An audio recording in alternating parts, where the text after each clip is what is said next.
안녕하세요 청년부 여러분, 장한별 목사입니다. 오늘 본문이 포함된 11장 전체는 우리에게 익숙한 한 사건을 중심으로 전개가 됩니다. 본문에서 등장하는 나사로의 죽음이 바로 그것입니다. 나사로의 여동생인 마르다와 마리아가 예수님께 사람을 보내 나사로가 죽어가고 있다고 연락을 드렸지만 예수님께서는 요단강 부근에서 이틀이나 더 머물러야겠다는 결정을 내리셨습니다. 나사로의 비보도 비보였지만 그 소식을 듣고도 움직이지 않으시는 모습에 제자들은 당황합니다. 하지만 예수님께서는 사람들이 넘어지지 않도록 낮에 다녀야 한다는 말씀을 하시며 결정을 바꾸지 않으십니다. 그리고 이틀 후 죽은 나사로를 깨우러 갈 것이고 그것을 통해 너희에게 믿음을 줄 것이라고 말씀하십니다. 이 말씀을 들었던 제자 중 하나인 도마는 스승님을 따라 우리도 죽으러 가야겠다는 체념의 말을 남기는 것으로 오늘 본문이 마무리됩니다. 예수님께서는 한낱 피조물에 불과한 인간의 생명이 소중하지 않으셨던 것일까요?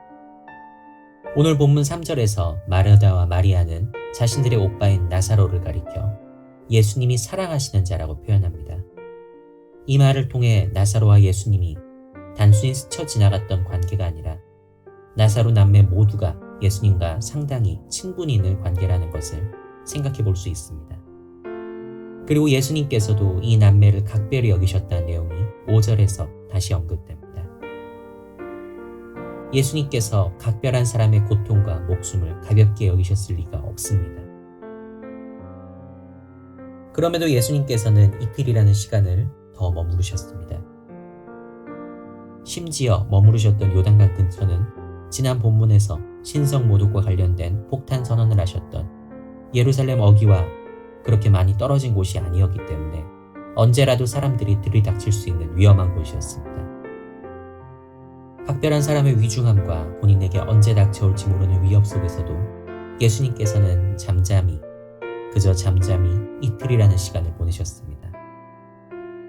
왜 예수님께서는 이런 결정을 내리셨던 것일까요? 이해할 수 없는 결정을 내리신 예수님을 보던 제자들에게 예수님께서 직접 하셨던 말씀이 바로 오늘 본문 8절에서 10절까지의 말씀입니다. 예수님께서는 제자들에게 빛이 있는 낮에 다녀야 넘어지지 않는다고 말씀하십니다. 우선 예수님께 있어서는 지상에서의 표적과 복음을 전하게 만드는 빛이 아버지 하나님의 뜻이었고 예수님은 그 뜻을 따라 움직이셨습니다. 예수님은 아들 하나님인 자신이 아버지 하나님의 그 뜻을 따라 움직이신다는 것을 말씀하신 것입니다. 또한 제자들에게는 자신을 세상의 빛이라 소개하신 예수님 그 자체가 제자들의 빛이었습니다. 예수님께서는 하나님의 뜻을 받들어 제자들에게 나갈 길을 비추고 보여주는 자신을 따르라고 말씀하신 것입니다. 마치 아들 하나님인 본인이 아버지 하나님의 뜻을 따라 움직이듯이 제자들 역시 빛으로 오신 예수님 본인의 뜻, 궁극적으로는 아버지 하나님의 뜻을 믿고 따르라고 비유적으로 말씀하신 것입니다. 예수님께서는 제자들이 여전히 자신의 가르침과 존재를 온전히 신뢰하지 못하고 계신다는 것을 잘 알고 계셨습니다. 하지만 그들에게 빛 가운데서 다니자고 다시 한번 요청하셨습니다. 즉 예수님께서는 어떤 일에서든지 하나님의 뜻을 중심으로 움직여야 한다는 것을 몸소 보여주시기 위해 이런 이해할 수 없는 결정을 내리셨던 것입니다.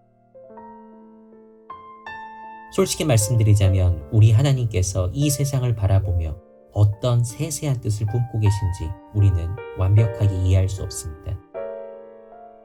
내 주변에서 벌어지는 아픔이나 어려움을 보며 이게 다 주님의 뜻이라는 허울 좋은 말을 할 수 있을 정도로 우리는 냉정하지 않습니다. 그렇지만 우리는 아버지 하나님을 따르기로 결정한 사람들이고 아버지 하나님이 보내신 예수 그리스도의 모습을 본받기로 작정한 사람들입니다. 그렇다면 우리는 그 결정을 지켜야 합니다. 세상을 싫어하고 나를 싫어하라는 말씀이 아닙니다.